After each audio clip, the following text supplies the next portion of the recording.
Welcome to another episode of Japan Mode, where we bring you the latest and greatest from Japan. Today we're going back to Ginza, which is the center of high-end gourmet, fashion and tradition. Throughout a span of over 400 years, Ginza has continued to be a gathering place for many people. It is recognized as an important center for Japanese culture, with many attractions and trends, such as the famous Kabuki Theater and many specialty shops dedicated to various traditional Japanese crafts. It's also an area that has been molded through Western influences. 100 years ago, this area was home to a place called Café Pretemps, which at the time played an important role as a salon for many cultural figures. Later, the Ginza area came to be known as a hangout for trendy youth. Even now, shops that have been around for many generations stand side by side with new businesses in this bustling area. All right, today's assistant is going to be lovely. Let's have a look, The lovely Aya-san. Hey, Aya. Hi, Danny. Where are you going to send me this time? Today I'm going to send you to Ginza. Oh, Ginza. That's right. So when you think of Ginza, what pops into your head? Somewhere very special. When I was a little girl, my parents would take me to Ginza. I would wear this really cute dress and get so excited. Sounds lovely. How about your memories? The Italian restaurant, the spaghetti was amazing.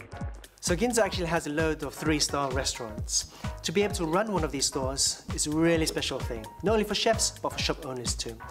Today, I'd like to take a look at the young men who run these long-standing stores. The Ginza's young masters, wakadannas. That's right. It's a really rare opportunity to meet them. I can't wait. Look forward to the report. Copy that.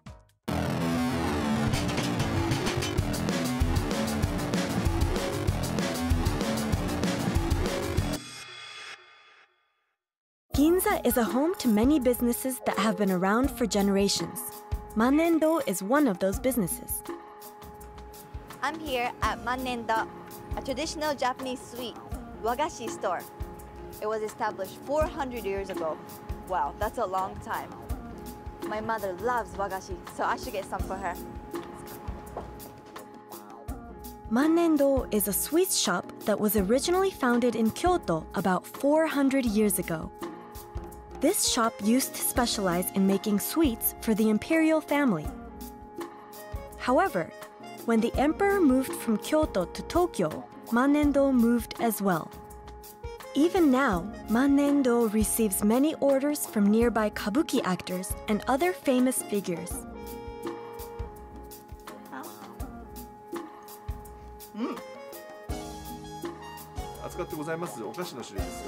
We specialize in traditional Japanese sweets that change with the seasons. But we also carry Western sweets and hard candy as well.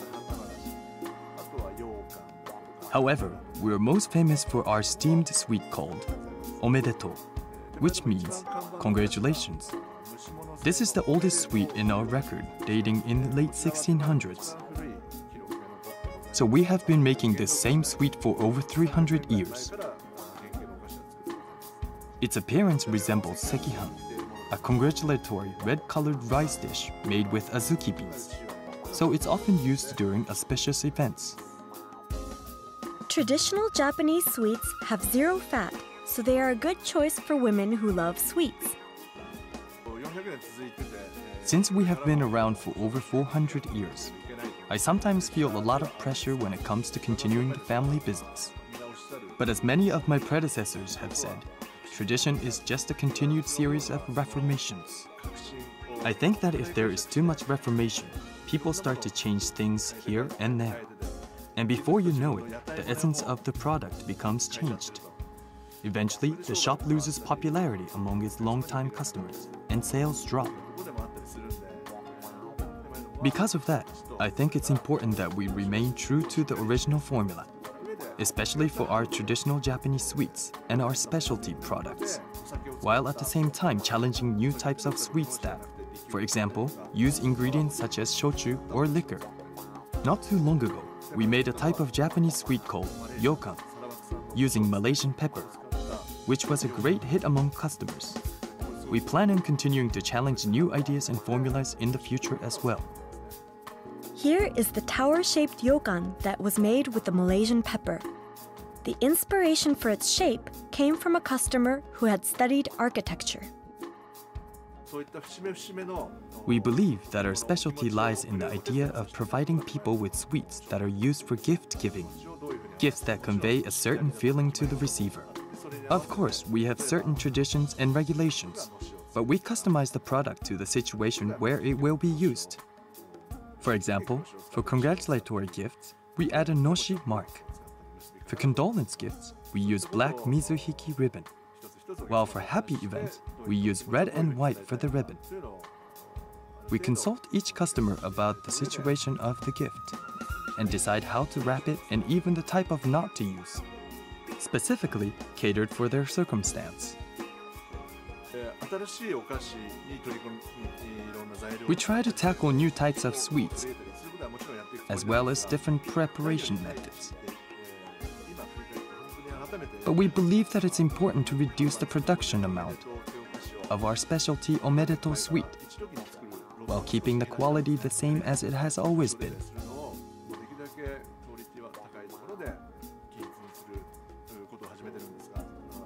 We hope that more people who aren't familiar with our omedetou sweet will discover it and become fans as many others have through generations, and thereby strengthen the central pillar of our shop with repeat customers. Look, doesn't it look delicious? Wow! Yeah.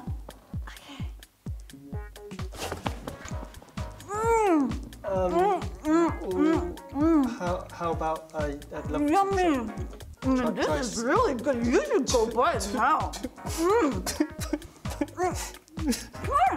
It's gonna close any minute.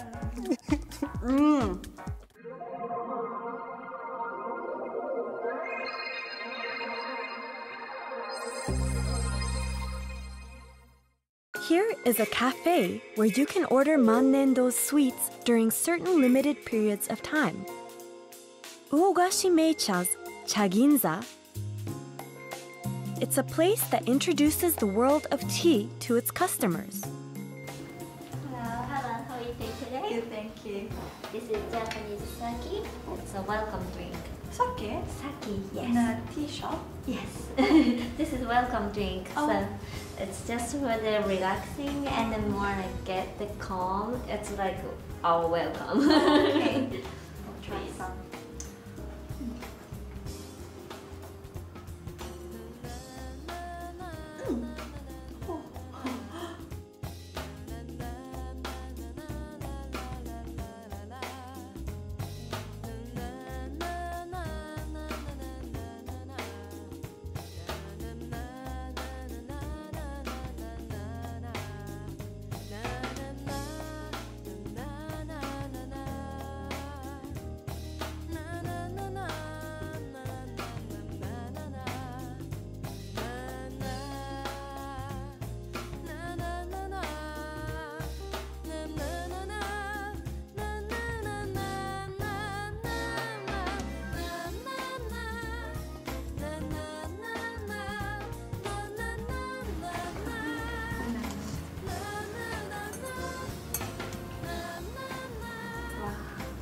This is the first cup of the tea.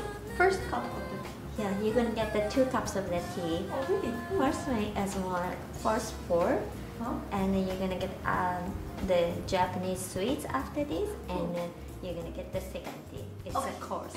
Okay. So please try. Okay, thank you.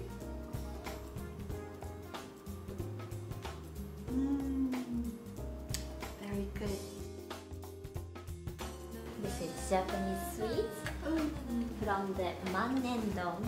Oh, yes. It's in the Ginza. I actually went to Mannendo before I came here. So do I open it like this? Yes, it's a traditional Japanese forks. Ah, so it's really...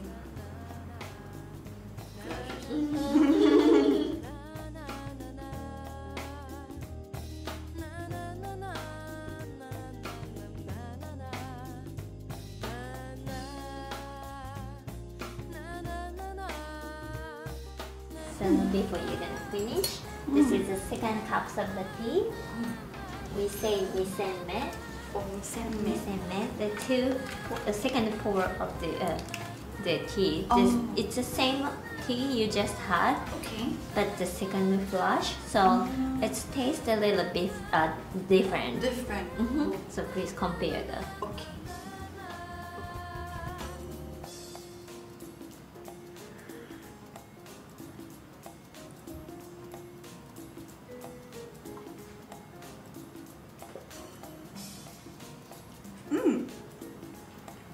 Very good. I think it's more bitter, but because I had the sweet wagashi, it tastes really, really good together. It's a little bit more hot. The temperature of the tea.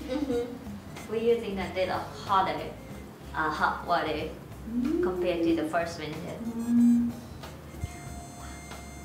どちらかというともう美味しいお茶に出会っていただく場ということで。The concept of our shop is a place where you can discover delicious tea. On the first floor, we have tea tasting and products for sale. The second floor is for ryokucha green tea, while the third floor is for powdered green tea, matcha. The matcha area is on the top floor and has a glass ceiling in order to allow guests to enjoy the seasons. Ginza is full of high-quality, genuine places, so we make sure our shop is also the real thing when it comes to tea. Most of our customers come here to purchase tea. However, some people drop by after a tiring day of shopping in Ginza, and we are here to provide them with a delicious cup of tea and a relaxing atmosphere. 5, 4, 3, 2, 1, and then go, go, go, go, go! Time is precious! Go! Yes! How is it? It's hot.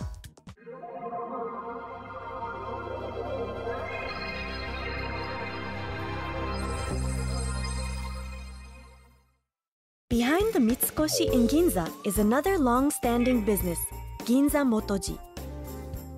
The owner of Ginza Motoji, who is originally from Amami Oshima, opened up shop in Ginza about 30 years ago, hoping to impart the greatness of Oshima Tsumugi, a particular type of kimono, to a broader span of people. The second generation and heir to this business is this young man, Keita Motoji. When I was a teenager, I used to hate kimono. As my father runs a kimono business, he wears a kimono every day. He doesn't have Western clothes. So when we go to cinema, restaurant, anywhere, he wears a kimono. And so it was really, really embarrassing going out with him because the people are looking at him very curious way.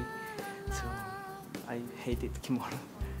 When I was 17 years old or 18 years old, I was really, really into fashion, especially British style. So I wanted to, I decided to go to study fashion in London. It was a nice excuse to get away from the family business. Keita, who had left Japan in order to study fashion in London, had a change of heart when after a long break he met his father in Italy. At one point, my dad was coming to Italy, and I went to meet him there. Of course, he came wearing a kimono, and I hadn't seen him for quite a long time. But my first impression was, wow, he looks cool. So that's how I changed my mind. After that, I felt like it's important for us to have people realize the greatness of kimono culture. That's why I came back to Japan and joined this company. Ever since that day, Keita has held a great passion for kimono and decided to return to Japan and take his place as the heir to his father's business. Keita, who started to see kimono in a new light, is the first witness to that greatness. One of these aspects is the kimono fabric itself. Just like Western clothing, kimono can be made from a variety of materials, including silk, cotton, and hemp. However, silk is most commonly used.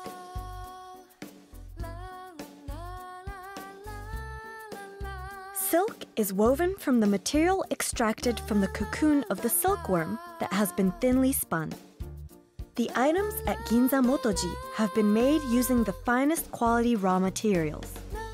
Silk thread that can be only taken from the male silk cocoon, called Platinum Boy. As the name suggests, this thread has a silver sheen like that of platinum, and a level of quality which is seldom seen throughout the world. It's a thread that is strong and long-lasting while maintaining a fine texture and shine.